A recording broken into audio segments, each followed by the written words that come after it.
Mga tol, magluluto tayo ng dinakdakan mga tol. Napakasarap ng dinakdakan na ito. Let's go! Tol, ito yung mga ingredients natin na gagamitin natin sa dinakdakan. Ito na yon. Ayan. Ayan, gagamitin natin sa dinakdakan na yan.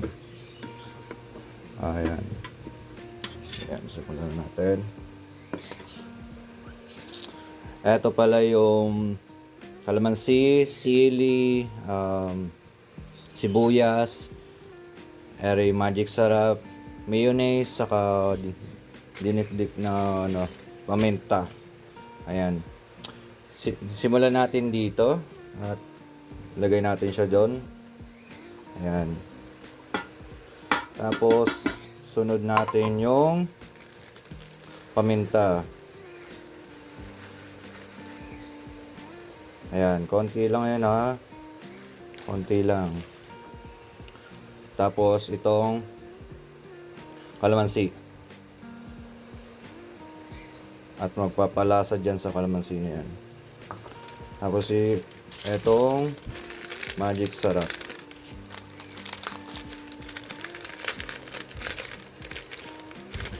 Ganito lang magluto ng mga simpleng ulam. Pero swak na swak.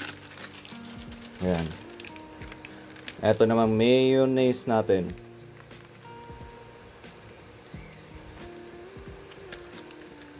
Sarap na ito.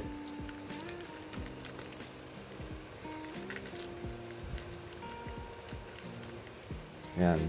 Press natin na mabuti ah.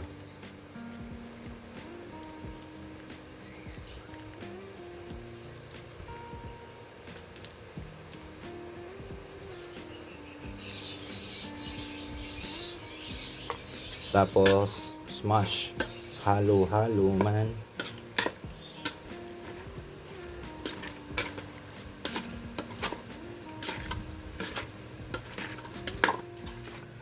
Nagmamantiga.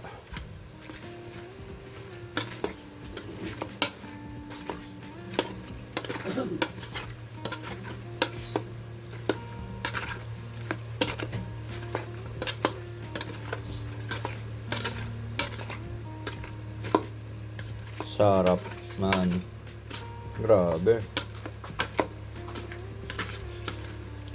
Uy. Uy. Pumuputok yung kanin na ito.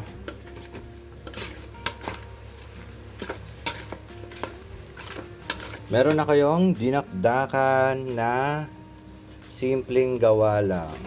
Inihaw mo, pinirito mo yung baboy. Ayan. Kompleto na yan. May atay na yan. May laman yan, may kabayan.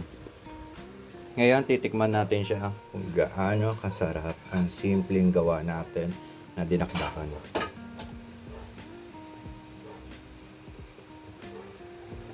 Hop. Solid. Ang lasa talaga ng anghang. May twist.